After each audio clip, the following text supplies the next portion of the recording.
सत्राजित नाम के एक सज्जन हैं जो रहते हैं द्वारिका में।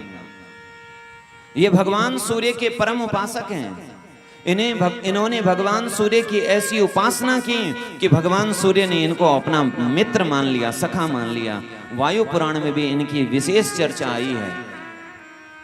भगवान सूर्य नारायण ने इनको अपना मित्र बना लिया और खुशी में, प्रसन्नता में सूर्य नारायण ने इनको एक दिव्य मणि दे दी जिसका नाम है स्यमंतक मणि। भगवान सूर्य की उपासना की। अच्छा ये बताएं, हमारे धर्म में कितने देवताओं की पूजा करनी चाहिए? 33 कोटि देवता।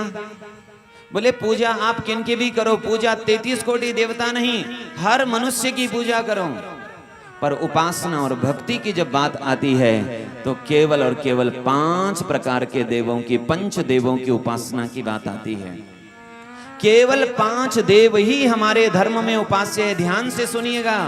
आजकल जो आप लोगों को कहते हैं कि देवी देवताओं की फोटो हटाओ, हमारे गुरु महाराज की फोटो लगा लो और इनकी पूजा करो, देवी देवताओं को हटाओ।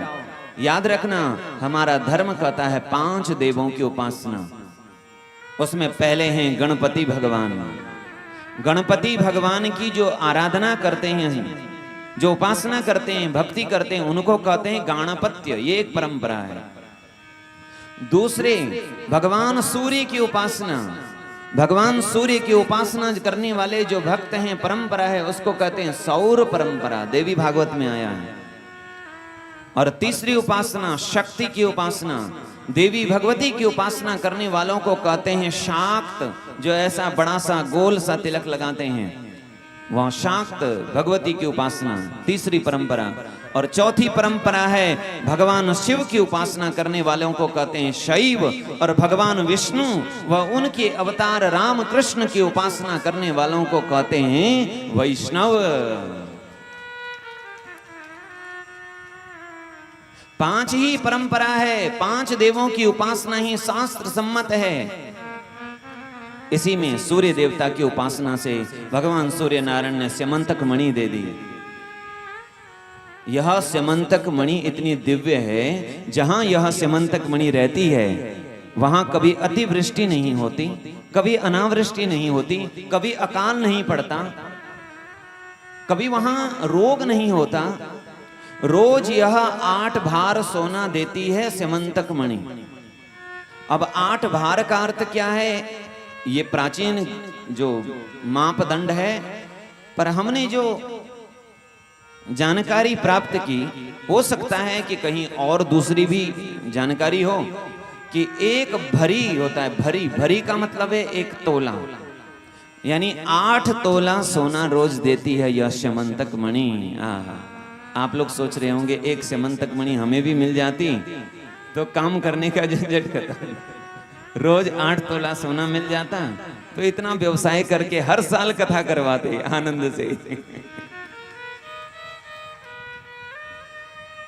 ऐसी वह दिव्य मणि सत्राजित को मिली।